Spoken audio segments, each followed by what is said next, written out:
haitoi haki ya tume kuzuia mtu yeyote yule au chama chote kile kushiriki katika siasa au katika uchaguzi.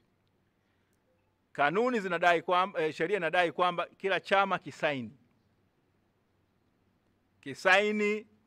zile kanuni za maadili. Lakini kanuni ambazo tumeletewa na ambazo zinatakiwa zimesainiwa siku ya Jumamosi, zenyewe kwanza zinasema, na nitaomba niwasomee ili Watanzania wote wajue na waanze kujiuliza, je, haya ambayo tume imesema, ambayo mkurugenzi Kailima ameyasema, je, yanaashiria kitu gani? Kanuni ya 1.3 inasema muda wa kutumika kwa kanuni za maadili. Inasema hivi, naomba niwasomee Watanzania wenzangu. Kanuni hizi za maadili zitatumika katika uchaguzi mkuu wa mwaka 2025 kuanzia siku moja baada ya tarehe ya uteuzi wa wagombea wa uchaguzi mkuu hadi baada ya kutangazwa kwa matokeo ya uchaguzi huo. Vile vile, kanuni hizi zitatumika katika chaguzi ndogo ndogo. Kanuni hizi zinaanza kutumika siku moja baada ya nini? Ya uteuzi wa wagombea. Niambieni hivi leo, nani kateuliwa kuwa mgombea kwa mujibu wa sheria?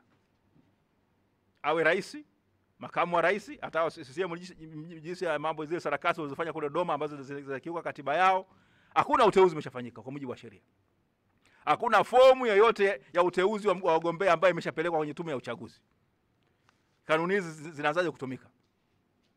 Wabunge, je, bunge limeshavunjwa? Kwa sababu inabidi uangalie ibara ya 38, 39 ya katiba namna mchakato mzima kwamba nafasi ya kiti cha ubunge inakuwaje na ibara ya 40 ya katiba. Bunge bado liko kazini. Bunge halijavunjwa. Kwa hiyo hata uteuzi wa wagombea wa nini wa ubunge haujafanyika. Lakini Kailima na wakuu wake wanasema nini? Hizi kanuni zinaobana chama. Sasa kanuni zenyewe zinasemaje? Tuende kwenye 1.5. Wajibu wa kusaini na kuthibitisha kuheshimu kanuni za maadili. Kila chama cha siasa na serikali na Tume ya Uhuru ya Taifa ya Uchaguzi watawajibika kusaini kanuni hizi za maadili. Chama cha siasa ambacho hakitasaini kanuni za maadili kitazuiliwa kushiriki katika uchaguzi. Sasa unajiuliza, kifungu cha 162 cha sheria ya uchaguzi wa rais, wa bunge na madiwani akitoa adhabu yoyote kwa kutokusaini, kinasema kutakuwa na penalty. Penalty haiwezi kuwa ni adhabu ya kufanya nini? Mtu kufungiwa. Na kingine, ndugu zangu, nipende kuambia, haki ya kuchaguliwa kuwa mgombea inatolewa na katiba. Na muongozo wa sheria wa kitu gani kinamnyima mtu kuwa mgombea kimetajwa na katiba ya Jamhuri ya Muungano ya Tanzania. Nitapenda niwapitishe katika vifungu mbalimbali vya katiba ambavyo vinazungumzia sifa hizo.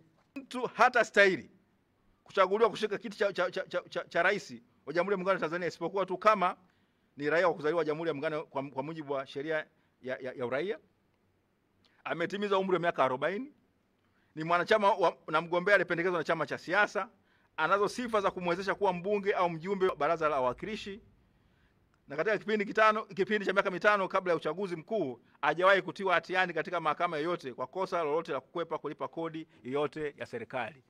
Je, kuna sharti za kusema saini maadili hapa? Alipo. Vivyo hivyo tuende kwa wabunge. Wabunge tunapata sifa zao za ugombea ubunge. Kwanza makamu wa rais. Tuanze ibara 47 ambayo inasema kutakuwa na makamu wa rais ambaye atakuwa ndiye msaidizi mkuu wa rais kuhusu mambo yote ya Jamhuri ya Muungano kwa jumla na hususan atamsaidia rais kufuatilia utekelezaji wa siku wa mambo ya muungano. Atafanya kazi zote atakazoagizwa na rais. Atafanya kazi zote za rais kama rais hayuko katika kazini au yuko nje ya nchi. Sasa bila kuathiri, mtu atateuliwa 4 ibara ya 40 na 7 kifungu ibara ndogo ya 4 inasema hivi: mtu atateuliwa kugombea au kushika kiti cha makamu wa rais wa Jamhuri ya Muungano isipokuwa tu kama ni raia wa kuzaliwa wa Jamhuri ya Muungano kwa mujibu wa sheria ya uraia, ametimiza umri wa miaka 40, ni mwanachama na mgombea alipendekezwa na chama cha siasa, anazo sifa za kumwezesha kuwa mbunge au mjumbe wa baraza la wawakilishi katika kipindi cha miaka 5 kabla ya tarehe ya uchaguzi, hajawahi kutiwa hatiani katika mahakama yote kwa kosa lolote la kukwepa kulipa kodi yoyote ya serikali. Chama akitazuiwa 5, chama akitazuiwa kumpendekeza mtu yeyote kuwa mgombea kiti cha makamu wa rais kwa sababu tu kwamba mtu huyo kwa wakati huo ameshika kiti cha rais wa Zanzibar au kingineo. Sasa ambacho hoja ambayo naizungumzia hapa ni sharti gani hapa ambalo linasema usiposaini kanuni za maadili kutoka kwenye katiba ambalo linasema kwamba wewe uweze kufanya nini? Uwezi kuwa mgombea. Tunakwenda katika ibara ya 67. Ibara ya 67 ni ya msingi sana na naomba niweze kuinukuu kwa upana wake.